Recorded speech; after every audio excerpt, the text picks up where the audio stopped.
The giant ape didn't panic in the slightest upon seeing this, and it harumphed coldly. "Are you really expecting to fool me with such a weak illusion?" It then slashed its giant green sword horizontally through the air, instantly unleashing a burst of tremendous force that swept outward in all directions. The surrounding illusion was unable to put up any resistance, as it was instantly eradicated, and the original setting re-emerged.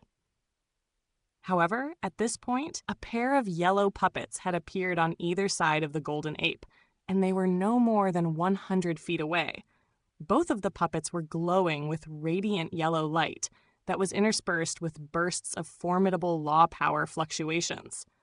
The two puppets swung their arms through the air, and two balls of yellow light flew out of their bodies, transforming into a pair of yellow dragons that were thousands of feet in length. The two yellow dragons wrapped themselves around the golden ape's arms in the blink of an eye, binding them into place like a pair of chains. Right at this moment, the masked elderly man reappeared in front of the golden ape, while another white-robed masked figure emerged behind it. As soon as the masked elderly man appeared, he immediately made a hand seal, and the 9 golden flying swords shot forth once again, fusing as one mid-flight to form an enormous golden sword that was over 1,000 feet in length. The huge white sword swept through the air in an arc, forming an enormous white sword wheel as it hurtled toward the golden ape, while giving off a burst of law power fluctuations that were even more formidable than those of the white sword dragon from before. At the same time, a burst of dark azure light flew out of his body before transforming into a massive hammer. Balls of dark azure flames emerged over the hammer, and they were giving off a glacial aura as the hammer swept toward the golden ape. Meanwhile, the white-robed man swept a sleeve through the air to release an inky black wooden ruler, which swelled to over 1,000 feet in length in the blink of an eye before crashing down toward the golden ape with tremendous force. A cloud of black mist was swirling around the giant black ruler, and it came crashing down like an enormous mountain, causing the nearby space to warp and buzz incessantly. At the same time, the man opened his mouth to release a string of around a dozen purple beads, all of which were giving off an astonishingly fearsome lightning aura. The golden ape was completely unfazed by all of this, and bright purplish golden light erupted out of its body as a layer of purplish golden scales emerged over its fur. At the same time, a pair of heads and 2 pairs of arms appeared on its shoulders and beneath its ribs, respectively, instantly transforming it into a purplish golden devilish deity with 3 heads and 6 arms. The devilish deity grabbed onto the pair of yellow dragons that were wrapped around its arm with its 4 free hands, then made a violent wrenching motion.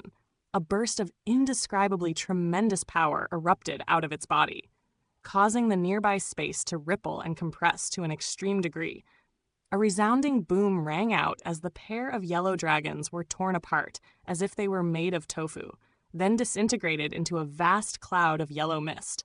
Immediately thereafter, all of the spirit patterns on the devilish deity's body lit up, and the immortal spiritual power in its body surged into the giant green sword in its hand, like a turbulent sea, causing the silver runes on the surface of the sword to glow several times brighter than before.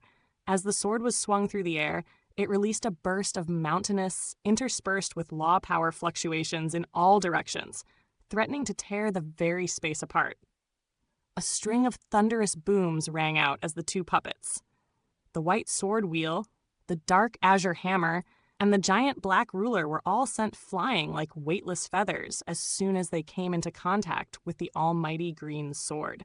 As for the purple lightning beads, all of them exploded into vast balls of purple light upon contact with the giant green sword, and they were giving off bursts of formidable lightning law fluctuations.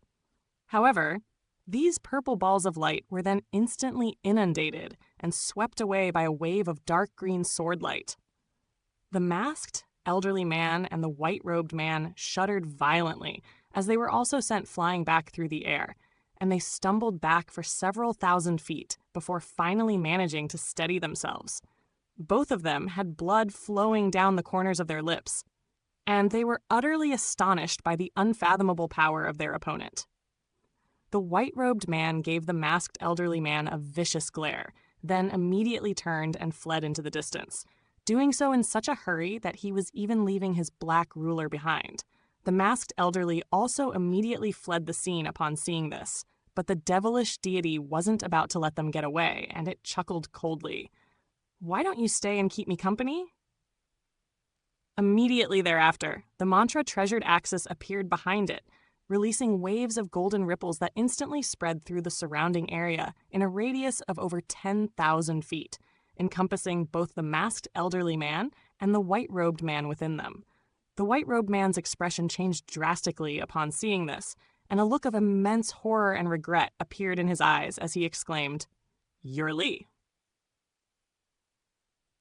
Before he had a chance to finish his sentence, his voice was abruptly cut off as the time-slowing effect of the mantra treasured axis took hold, and the masked elderly man was also completely rooted to the spot.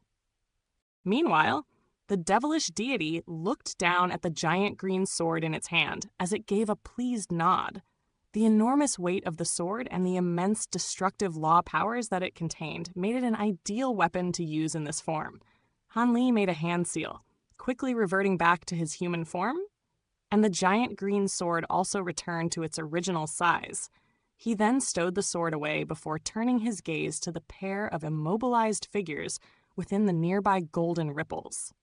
He made his way over to white-robed man, then tore off his mask to reveal none other than the fair-skinned scholar from the vast Flow Palace. He raised an eyebrow upon seeing this, then strode over to the masked elderly man before removing his mask as well, and he was able to identify the elderly man as another one of the vast Flow Palace's golden immortals. Han Li's brows furrowed slightly as grabbed onto the elderly man's head, and bursts of black light emerged over his fingertips before vanishing into the elderly man's head. Golden Immortal stage. Nascent souls were extremely resilient, so under normal circumstances, soul search techniques were very difficult to execute, but the task was made far easier by the time-slowing effect of the mantra treasured axis. Moments later, Han Li removed his hand from the elderly man's head, and by then, he had already determined their motive for coming after him. The elderly man's eyes had bulged slightly outward, but the light within them hadn't faded. Han Li was just about to destroy both of their nascent souls when he suddenly stopped what he was doing, and a contemplative look appeared on his face. "I suppose it's your lucky day?" Han Li harumphed coldly as he flicked a finger through the air, releasing a pair of crimson fireballs that landed upon his two assailants, quickly incinerating their bodies into ashes, leaving only a pair of storage tools and a pair of nascent souls behind. Han Li then swept a sleeve through the gisp to release a burst of azure light that drew the pair of nascent souls into his grasp. Following which he plastered a purple talisman to each of their heads.